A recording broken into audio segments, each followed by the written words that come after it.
are this afternoon's top stories. Training on the way to provide assistance to small businesses, 2 persons charged for killing a policewoman in Trinidad, and the White House defends Donald Trump's numerous trips to the Gulf Coast. Hello and welcome to the ZIZ Midday Newscast.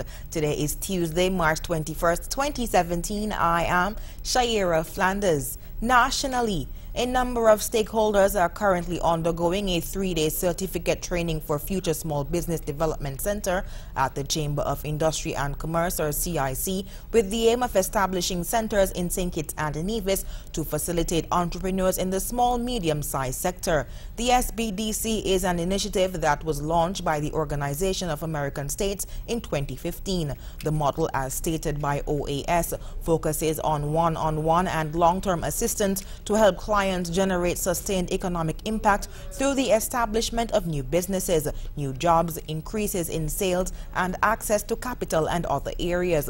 Philip Brown, Director of Industry and Commerce, said that the initiative is quite timely.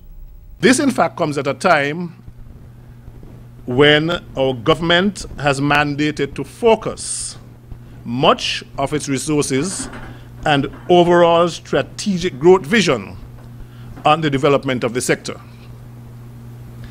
The ministry and by extension the government were therefore under no illusions as far as the importance of the sector is concerned, especially in light of the fact that over 90% of our businesses would fall into this category of micro, small, or medium.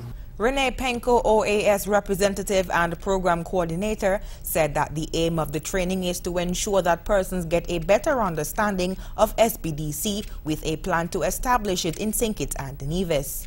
We're hoping that over the course of the next 3 days that the agencies that are represented here this morning and will be here for the next 3 days would be able to start thinking about how this model would look in St. Kitts and Nevis. What would be the best orientation for this model in St. Kitts and Nevis? And trust me, it is certainly my pleasure to be back again. I'm in love with your country. And so I'm hoping that for the next 3 days we can share, we can learn from facilitators that we have here, and at the end of it all, start thinking about the SBDC St. Kitts and Nevis. The project is funded by the United States or U.S. government through its permanent mission to the OAS. So far, Barbados, Belize, Dominica, Jamaica, and St. Lucia have all been able to adopt and adapt the U.S. model of micro, small, and medium enterprises. The draft federal youth policy is going through a thorough review from members of the steering committee to ensure that it is in keeping with the goal of being a modern developmental tool that establishes priorities for the youth of St. Kitts and Nevis. The latest review session was held on Friday at the Parliamentary Lounge at Government Headquarters. The meeting was chaired by Vernon Connor, Special Advisor to the Ministry of Youth, while youth expert Dwinette Eversley walked committee members through some of the chapters of the discussion draft policy and the accompanying goals and strategies. Mr. Connor said he was pleased with the process to date, having had a number of consultative sessions with public and private sector officials and other members of civil society. We are also opening it up to all the stakeholders who were invited for the initial consultation so they can review what has been documented to see if what they told us in the beginning is seen in the final draft. He mentioned that the final draft is being amended by committee members to ensure that it is in line with strategic goals set by the federal government and the Nevis Island administration, as well as regional and international agencies. We are in the final stages. We are actually just winding down, we are wrapping up, and we are ready to hopefully present soon to the minister.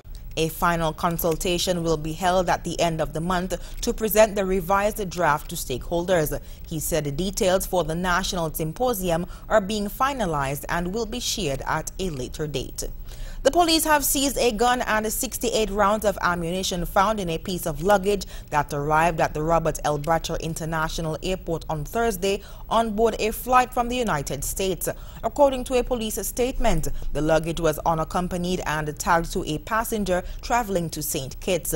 The passenger never arrived in the Federation. The police say the luggage contained one Taurus .357 Magnum revolver and 68.357 rounds of ammunition, 2 speed loaders and a holster. According to the statement, the discovery was made while following routine security protocols for unaccompanied luggage. No one in St. Kitts attempted to claim the luggage. The matter is being investigated jointly by the Customs and Excise Department and the police force. Moving on to news on the regional scene in Trinidad, a man and woman have been charged with the killing of woman police constable Nyasha Joseph. CNews' Ian Wason has the details on that story. Kenneth Brown and his ex-wife Melissa Brown appeared before Chief Magistrate Marcia A. Caesar on Monday morning after being charged on Saturday evening by police with the murder of WPC Nyasha Joseph. Melissa was charged with murder, while Kenneth, the former boyfriend of the WPC, was charged with being an accessory to murder. Attorney-at-law Kristen Williams, representing one of the accused, informed the Chief Magistrate of his intention to file a report to the Commissioner of Police Stephen Williams and the Police Complaints Authority head David West after he was allegedly abused by an officer at the Homicide Investigations Bureau. The court was told that Kenneth Brown has 2 previous convictions, one of illegal vending and the other for being in possession of marijuana. Melissa Brown has a previous conviction of malicious wounding and another case pending. They will reappear in the 8th Magistrates Court on April 18th. Ian Wason, CNews. Gang violence is an enduring problem in Honduras, one of the most violent countries in the world. The lack of government security and law allows gangs to run entire districts. Their rule of fear and extortion has forced tens of thousands from their homes, and more will follow if they fail to pay. Al Jazeera's Mariana Santos has the latest. Officer Herrera says he doesn't know when the family that lived here was forced out. The owners used to sell tacos. They abandoned their house because they had to pay a war tax. War taxes are imposed by the gangs. People must either pay, leave, or be killed. 34-year-old Yamilet faced that choice in the city of San Pedro Sula. She fled. The gangs told me to either leave or choose the way I wanted to die. Then they forced me to sign and transfer my property to them. Gang threats occur nearly everywhere in Honduras. 5 months ago, an armed gang entered this neighborhood and forced 34 families out in one night. We left because you can't live in fear.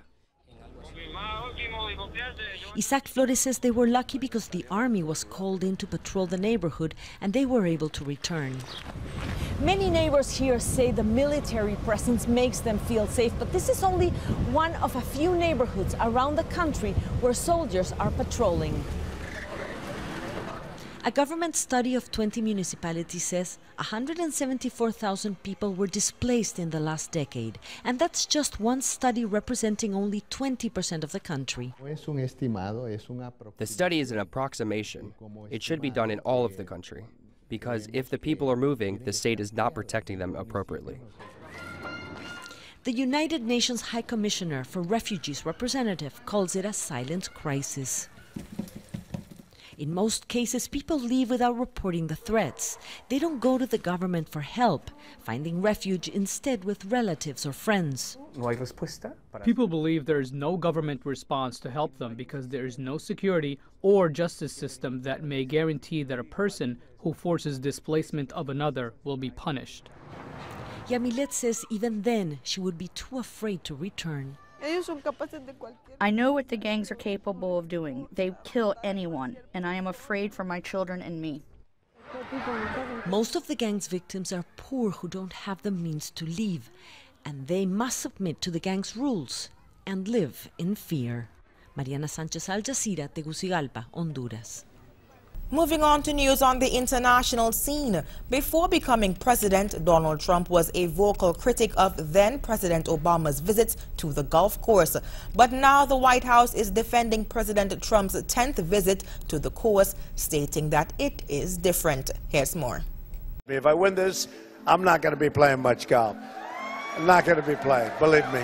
Fast forward 13 months, and now President Trump has been to the golf course at least 10 times during his first 2 months in office. By our count, there were 30 times between August 2011 and August 2016 that Trump tweeted or retweeted criticisms about then-President Obama golfing. That doesn't include his comments on television or at campaign events. He regularly used to criticize President Obama for spending time on the course. How is his golf game any different? One is you saw him utilize this as an opportunity with Prime Minister Abe to help foster deeper relationships in Southeast Asia, and have a growing relationship that's going to help U.S. interests. White House Press Secretary Sean Spicer also said Trump's visits to golf clubs don't mean he's actually played golf. We had a mini cabinet meeting the other day 2 weekends ago, down at his club in Virginia. So on a couple occasions, he's actually conducted meetings there. He's actually had phone calls. As Politico reported last month, Presidents Obama and George W. Bush didn't visit a golf course until they were more than 4 and 5 months into their presidencies, respectively. Most of Trump's golf course visits have taken place while he spent the weekend at his Mar-a-Lago club in Florida. He has spent 5 weekends at Mar-a-Lago since taking office. He did host Japanese Prime Minister Shinzo Abe there one weekend, and he has held meetings with lawmakers. According to estimates, his visits to Florida cost taxpayers several million. The fallout from a tainted meat scandal in Brazil is deepening. Despite assurances from President Michel Temer, some of the largest importers, including China, Chile, and the EU, have decided to halt purchases of beef and poultry from the country. More in this report. Meat is the pride of Brazil, deeply ingrained in national diets and widely enjoyed the world over. But fears that producers are exporting rotten meat have rattled consumers. China, its biggest market, has now suspended all imports, and the European Union is calling for a partial ban. The Commission is in the process of ensuring that any of the establishments implicated in the fraud are suspended from exporting in the EU. Global reaction has been swift after an investigation revealed that some factories had been bribing inspectors and politicians to overlook outdated or tainted produce. Even among Brazilians, the news is proving difficult to digest. I'm very annoyed by this. Unfortunately, my daughters will go without meat. I've decided not to eat it today. We have very good meats. I think this is an exaggeration. The economic implications are significant. Brazil sells meat to more than 150 countries. Even as the nation endured crippling recession, the meat industry kept churning, bringing in $12 billion a year. The president is keen to protect this. I'm going to give numbers which will clarify any doubts. We have 4,850 meatpacking factories in Brazil, more or less, and only 3 of them were intervened with. But it's also an issue of which ones. JBS and BRF have been implicated. The former is the world's largest meat producer, the latter the biggest poultry exporter. Both deny accusations of wrongdoing. Brazil's already reeling from a series of corruption scandals involving its oil and construction sectors. The latest threatens to erode public confidence even further. Gerald Tan, Al Jazeera.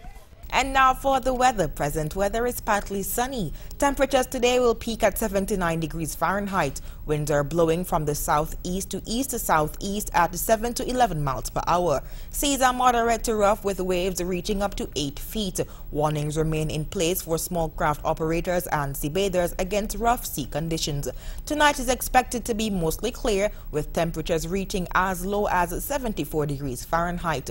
Sunset today will be at 6:22 p.m. and sunrise tomorrow will be at 6:15 a.m. That brings us to the end of the ZIZ Midday Newscast. Join us this evening for these stories and more in detail. Thank you so much for tuning in. I am Shaira Flanders. Have a good one.